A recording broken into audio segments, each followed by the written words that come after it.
Man, that was a good intro, even for me. Hello, everybody. My name's Ledger. Welcome back to the channel. Hope you're having a good one. So, just so you know, I am ranking all 7 Mission Impossible movies with Mission Impossible Dead Reckoning Part 1. Fantastic franchise, a top 3 franchise, in my opinion. Just such a consistent one, and one I really want to revisit again. And also, I am the last of the genre challengers to get this out, but don't keep it you will hear us talking about it again because this will be in our next big ranking, which is coming out in 2024. So we also have a special guest for that. We will, as soon as he feels like saying that he has, okay, as soon as the special guest wants to reveal that he's doing the ranking with us, he can. And I would just suggest to keep your eyes out. And as soon as he does, I will tell you guys who it is. But with all that said, let's get started. So kicking things off at the bottom at number 7 is Mission Impossible 2. And I do still enjoy this movie. It's more mediocre than it is bad. I do think it is a fun movie and I do have a lot of enjoyment with it, and I know a lot of people do not like this movie and say it's a really bad movie. It is technically probably a bad movie, but I just have fun with it. So even if you're someone who just really can't get on board with this, I can understand, because like if you sped up all the slow mo shots in this movie, it would be like an hour shorter than it already is. There's so much slow motion in this movie. It's laughable, and it's corny, it's cheesy, it does not know what it's doing. It feels like it's a big tonal shift from the first one to the second one. So it's a bit weird, and I just have fun with this movie. Tom Cruise, he's always enjoyable to see in these movies as Ethan Hunt, and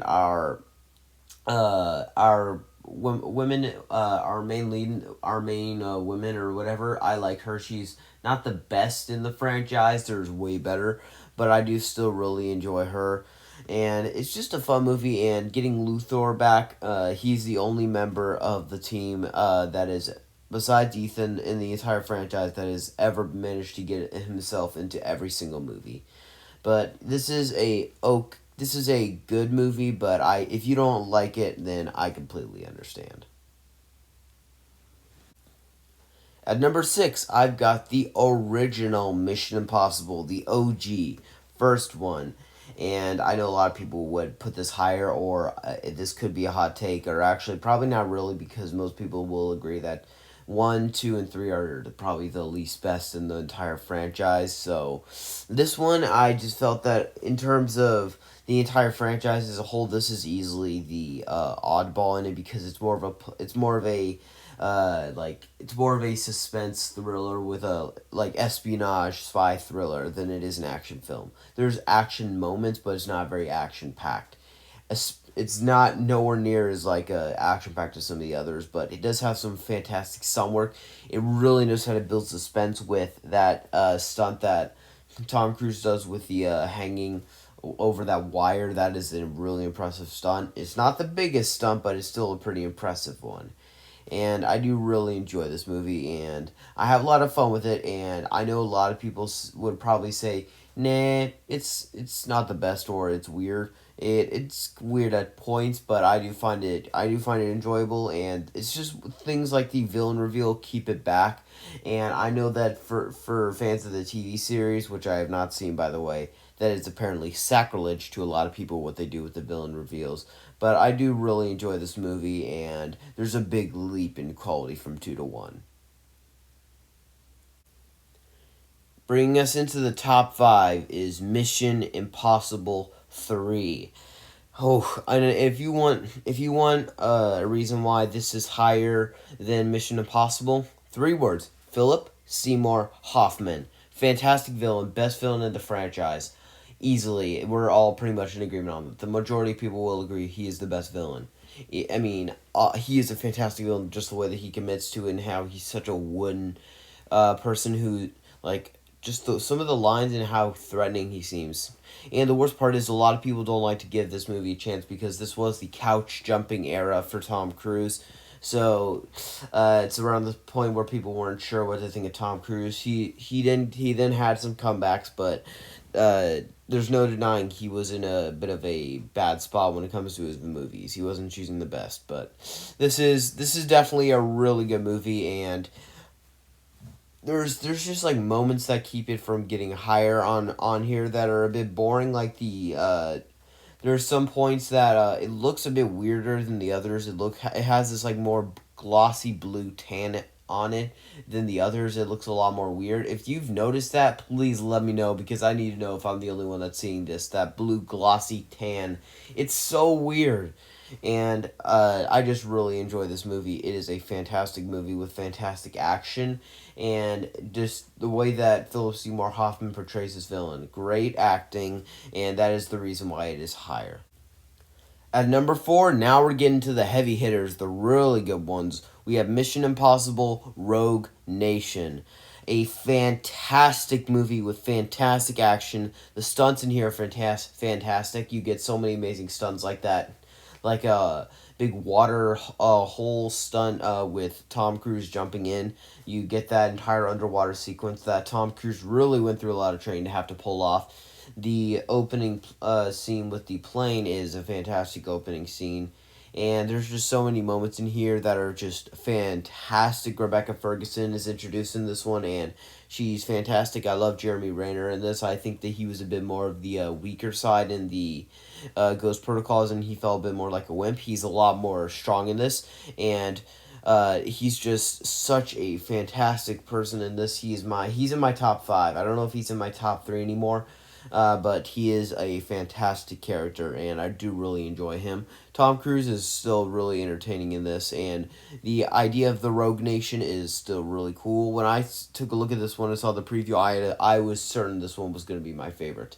It is not my favorite, but I do love this movie a lot. It's just some of the things that go on in the third act I feel a bit rushed. That's kind of why it goes a bit lower, and I feel like it's a if you go to Ghost Protocol, it's a really fun movie. It has a lot of really good comedy elements with at points. This one feels a lot more serious and dark. So that's one of the reasons that it's a bit lower, and it's just feels like the third act kind of got a bit more messy and start rushing some things. But I still really enjoyed this movie.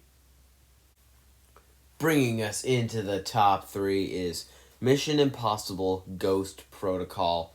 I really, really love this movie. This is a fantastic movie that is just so genius and has just so many layers to it. And I find that this film is just so rewatchable. This is the most rewatchable in the franchise. I'm going to say that up in front. It's just so fun to rewatch because it has so many moments it has so many good action moments, but it also has a lot of really good. It has probably the best version of my team. It probably is my favorite version of the team in this one, and it's just so fantastic. The comedy is really funny when they decide to do it, but it also has fantastic action and serious moments, and it's just such a fantastic movie. The reason it's not higher is because after the fantastic Dubai sequence, I feel like it kind of starts to kind of go a bit downhill. It's not too bad. But if you and the villain is not the best in here, but it's just a fantastic movie that really knows how to deliver action, and probably my favorite movie of the year that it came out. If not, We Bought a Zoo. It's one of those two. Probably We Bought a Zoo. But this is a fantastic movie that I absolutely love. Our runner up is Mission Impossible Dead Reckoning Part 1. The only reason I'm not putting this in first place because that is literally how much I love this because I feel like the first half of this movie is a lot more of the setup, and it has a bit more of the part one habit of having to be a setup, and also there is like a big exposition dump that comes around near the end of the movie, like around the 30 minutes until the movie ends, like 30 to 40 minutes before the movie ends. But I do love this movie. It's that flipping good. I absolutely adore it. And it just has so many fantastic action sequences, like the motorcycle one. I really wish they did not market it like that to where we already knew it was happening. That's the scene that everyone knew was going to happen in this movie. So if they had not marketed it like that and we had just had that as like a surprise, that this probably would have been even higher probably, but as the fact is I already knew it was coming, so it was not as fun. but I do still really enjoy this movie. It is fantastic. It knows everything that it's doing, and the action here is fantastic. Haley Atwell is fantastic in this movie. Rebecca Ferguson is also fantastic. I love Luthor and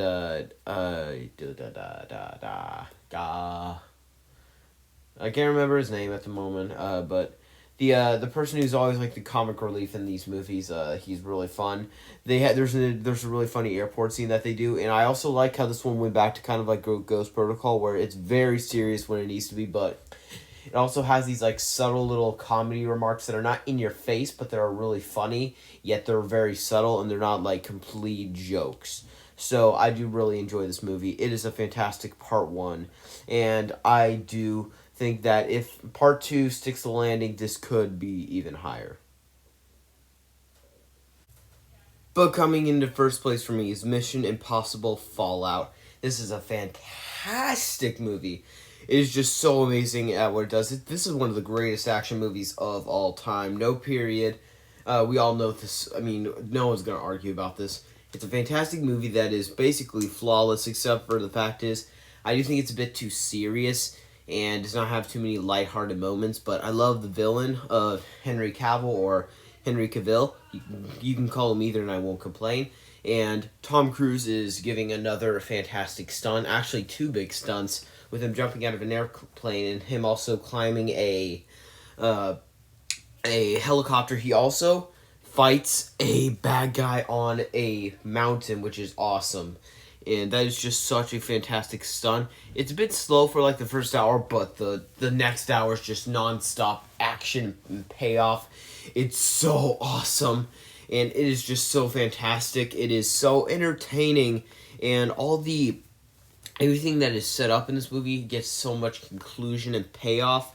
And one of the things I forgot to mention in Dead Reckoning Part 1 is I love the way it ends, where it has this fantastic conclusion where it doesn't, even if we don't get a Part 2 for a while, I'm fine with that. I can wait for the Part 2 because it comes to a satisfying conclusion by the end. Now, there's two movies this year, one I have seen, one I have not seen, Fast X and Spider-Man Across the Spider-Verse, which have a horrible ending where they both just end on the most utter cliffhangers and are like, well, see you next time.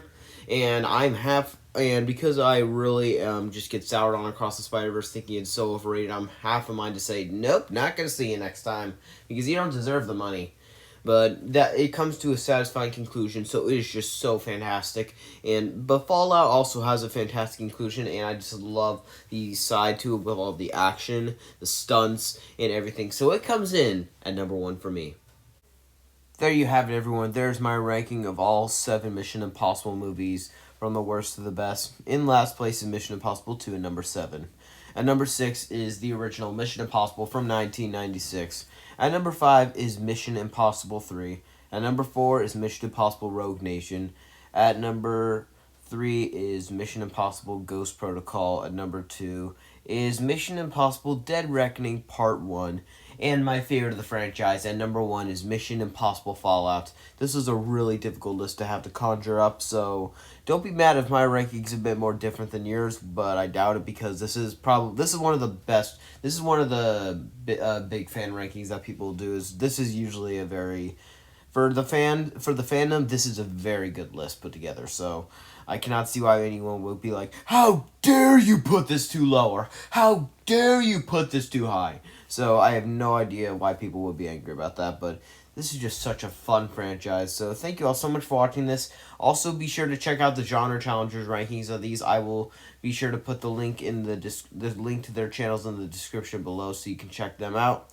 And also, remember what I said, we're having a big ranking coming up, so if the person that is the special guest wants to advertise that he is going to be participating in on his channel, he can, but he does not have to yet if he does not want to. Thank you all so much for watching this, and have a good one.